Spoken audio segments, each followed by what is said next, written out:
Welcome back to another UCL Fantasy video. This will be the best Limitless team for Matchday 6. If you still have the Limitless in your back pocket, I think now is still a great time to use it.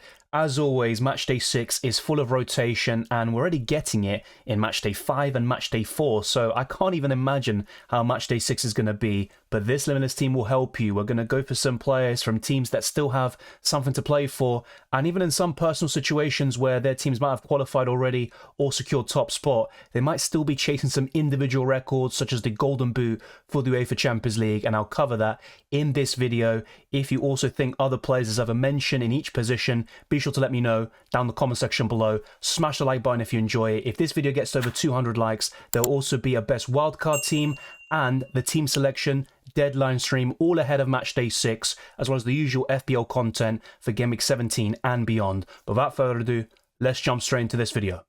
I haven't covered him before. He is typically the third choice goalkeeper for Real Madrid, with Kepa Arrizabalaga joining on loan and Thibaut Courtois being the undisputed #1. But with injury problems to those two goalkeepers, Lunin has done very well in their absence. And Kepa, I think, is now back. Correct me if I'm wrong in the comments section. But Lunin could still retain his spot and start in the Champions League in Matchday 6. He's been very impressive in certain games and kept Real Madrid in certain periods of the match where they might have been struggling, and they might have ended up winning very comprehensively and kept the clean sheet as a result of Lunin's efforts. They are away to Union Berlin, who have had a disastrous season to say the least, and they have still been somewhat competitive in the Champions League, but they've still lost most of their matches. No wins on the board so far for the German outfit, and I think Lunin is a great option at that price. And of course, it doesn't matter on the Limitless because there are no budget restrictions whatsoever, and you can go for the most expensive players in the game. The final goalkeeper we're going for is yet another one from a European giant,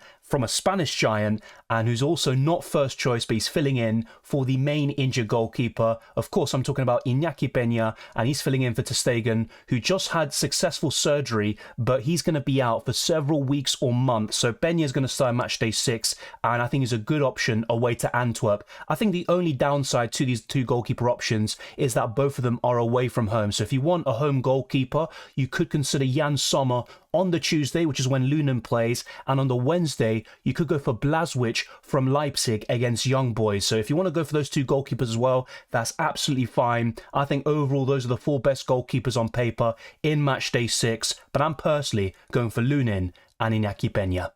It might be the group of death, but I'm favouring Newcastle to beat AC Milan in Matchday 6, despite all the injuries they have, and Kieran Trippier had an absolute stinker in Game Week 15 of FPL against Everton. He was the main culprit and the reason why they conceded the first two goals. He lost the ball in very dangerous areas on both occasions, and he was slipping, he was caught cold, and in the end, Newcastle were punished. But Trippier is a great fantasy option, period. He's very good for the ball recoveries in this game. He also has the assists and the set-piece threat. So I think Trippier is someone I'd highly recommend on the Limitless. It might be more difficult to go for him on the wildcard or with normal transfers, but on the Limitless, it's obviously going to be much simpler, and I would go for him. And no other Newcastle players, I think, especially in the back line, but Trippier is certainly worth it. The second defender is David Raum. He's very cheap, but it doesn't really matter. He's got the attacking potential, he's decent for ball recoveries, he's at home to Young Boys, but the only issue with this is that RB Leipzig have nothing to play for. They've secured qualification,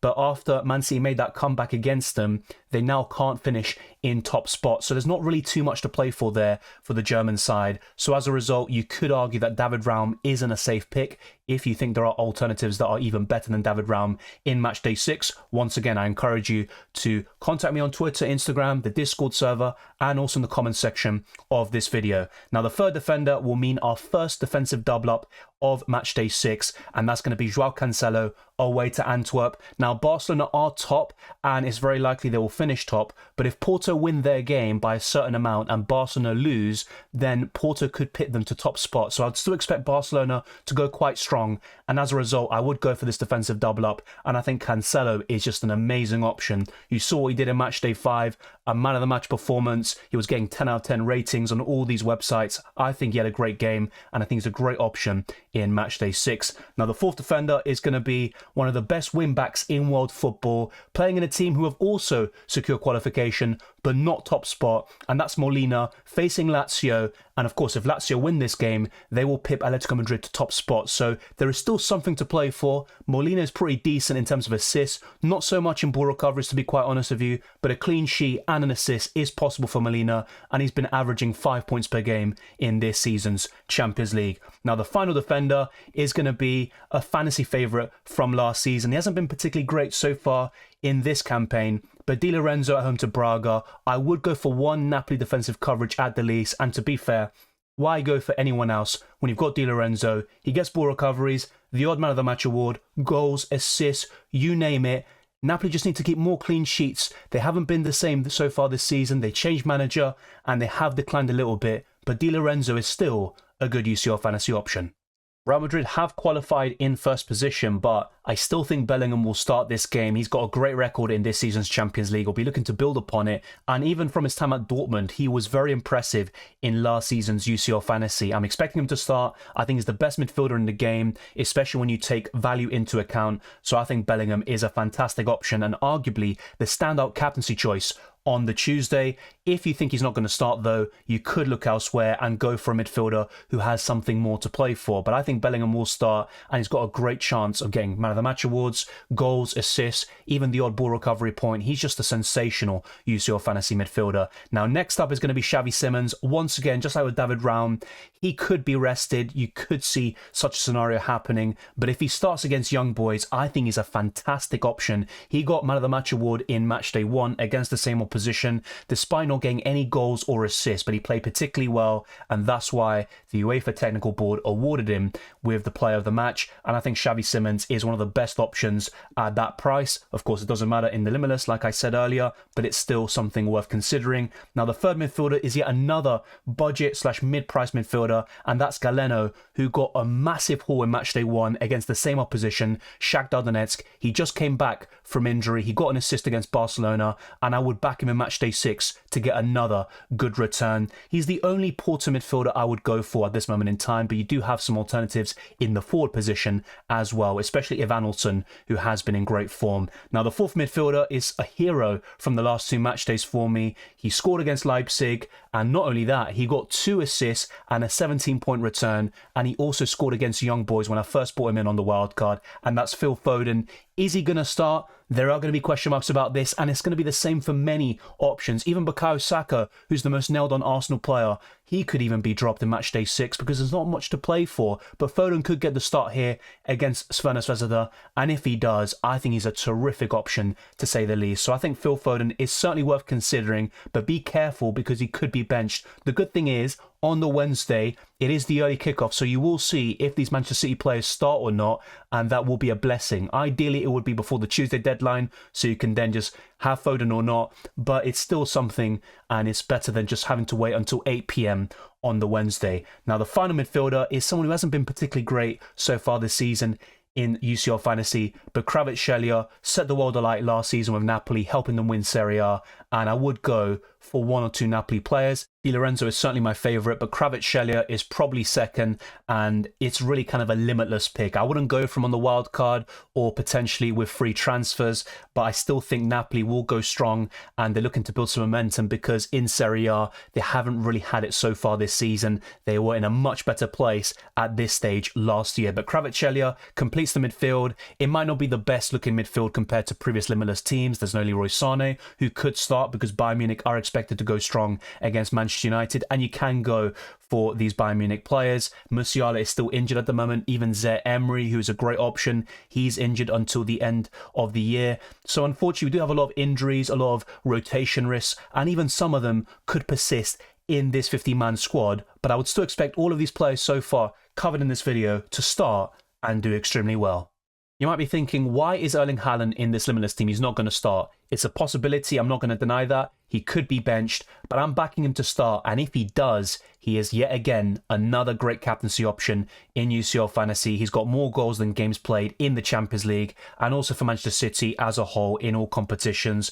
He has missed a lot of big chances this season, but he's still getting so many returns because Manchester City create an abundance of opportunities. They are in some poor form. They were really shaky against Leipzig. They were 2-0 down, and in the end, they made a great comeback and they made some substitutions situations which changed the game.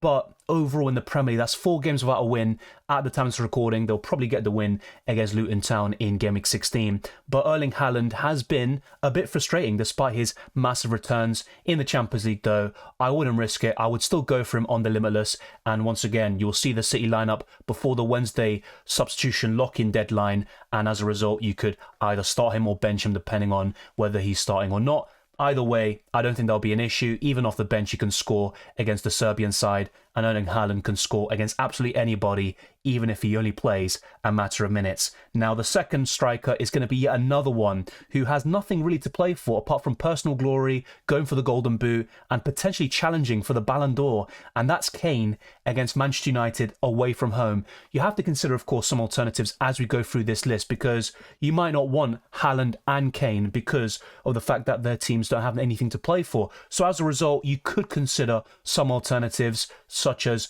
Griezmann, Morata, and there's also many others in this list. Even Rodrigo, who has nothing to play for as well, but he's in great form. He's starting every single game for Real Madrid. And with the injury problems that the Merengues have, you could see Rodrigo getting yet another start in the Champions League. And of course, you even got Openda, who once again has nothing else to play for, but he's another standout option in the forward line in Matchday 6. But the final forward for this team is going to be Morata, who has returned in every single home game so far this season. And not only that, he has registered massive returns at the Wanda Metropolitano. But I think this 50-man squad will do just fine. And it's going to be very difficult to avoid rotation completely, whether you use the Limitless, the wildcard, or free transfers. You could even go for players that still have something to play for, but their ceiling will be lower compared to the likes of Haaland, Harry Kane, etc. So I'm going for a bit of a balance here. I think all of these players will start, and I would back them to do extremely well. If you have some doubts, of course, you can make some changes to certain players that you expect not to start, and that is completely fine. And that's what UCL Fantasy is all about, going through your own picks, especially in the group stages. We have so many teams and options to choose from, and that's why there's a lot more variance, and the template isn't as strong compared to another fantasy game such as FPL, for example. But in terms of the captaincy, if we sort it out by date, on the 12th of December, I would consider Jude Bellingham as the captain, and on the 13th, I'd probably go for Erling Haaland, and you will see if he starts or not, and you've got that added benefit for the Wednesday captaincy. If Haaland doesn't start, then you can consider Alvaro Morata as a solid captaincy choice on the Wednesday too. Even Harry Kane on the Tuesday is someone else to consider. And to be honest, any single one of the midfielders and forwards is worth mentioning. Even Cancelo or Trippier would be good shouts. Di Lorenzo as well. I'm telling you, there's so many good captaincy options from this squad if they all start. But I would mainly focus on Bellingham and Erling Haaland, and the backup options would be Harry Kane and Morata. Let me know your thoughts down in the comment section below, and thank you very much for watching this video. If you enjoyed it or found it useful, then be sure to smash the like button and subscribe for new. Let's get this video to over 200 likes, and let's keep on pushing towards 22,000 subscribers and beyond. You can follow me on Twitter and Instagram, DylanRCM, and check all the links in the description below for the Patreon, Championships Discord server, the UCL Fantasy League, and much more. So be sure to check it out. I wish you all the best of luck for Matchday 6 and the rest of the season, and I'll see you next time.